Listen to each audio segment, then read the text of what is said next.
మురళీ నాయక్ మా అక్క కొడుకు మా మేనల్లుడు. తనకి చిన్నప్పటి నుంచి చదువు ఫస్ట్ స్టాండర్డ్ నుంచి ఆర్మీ ఉద్యోగం వచ్చేంత వరకు మేము బాగా సహకరించాము. తను జమ్మూ కాశ్మీర్ బార్డర్లో ఉద్యోగం చేస్తున్నాడు. తనకు మొదటిగా ఉద్యోగం వచ్చినప్పుడు నాసిక్లో తను ట్రైనింగ్ తీసుకున్నాడు 6 months. నాసిక్లో ట్రైనింగ్ అయిన తర్వాత అస్సాంకి జాబ్ పోస్టింగ్ ఇచ్చారనమాట. అస్సాంలో 1 year జాబ్ చేశాడు. ఆ అస్సాంలో 1 year జాబ్ చేసిన తర్వాత మళ్ళా పంజాబ్కి ట్రాన్స్ఫర్ చేశారనమాట. పంజాబ్లో జాబ్ చేస్తూ మొన్న అంటే 2 days బ్యాక్ జమ్మూ కాశ్మీర్ బార్డర్కి అక్కడ వెళ్ళాలి అని తను మాకు ఫోన్ చేసి చెప్పాడు. నిన్న కూడా మాతో బాగానే మాట్లాడాడు.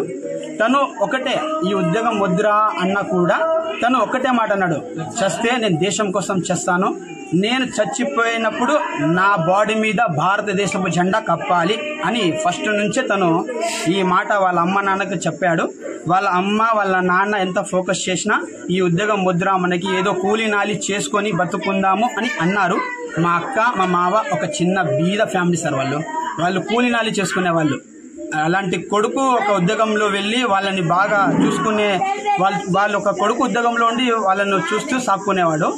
అలాగే తను దేశం కోసం పోరాడి చనిపోయినందుకు చాలా సంతోషంగా ఆనందంగా ఉంది. కానీ ఒక చిన్న విషయము, తను ఎప్పుడు మేము మర్చిపోలేము. తను మా హృదయాల్లో ఎప్పటికీ ఉంటాడు. ఈ భారతదేశంలో ఉన్న ప్రతి ఒక్క పౌరులకి నేను చెప్తున్నాను, పాకిస్తాన్లో ఉండే ఉగ్రవాదులకి, లోఫర్ నా కొడుకులకి, నా కొడుకులకి కూడా వదులుకోకుండా వీలైతే మోదీ సార్ గారికి రిక్వెస్ట్ చేస్తున్నాను, 2 రోజుల్లోనే ఆ పాకిస్తాన్ మొత్తం సర్వనాశనం అయిపోవాలని నేను కోరుకుంటున్నాను. జై హింద్, జై భారత్. నాకుండే 2 కొడుకులకి కూడా ఆర్మీలోనే పంపిస్తాను. ఆ దేశం కోసమే పోరాడతాం, దేశంతోనే ఉంటాము.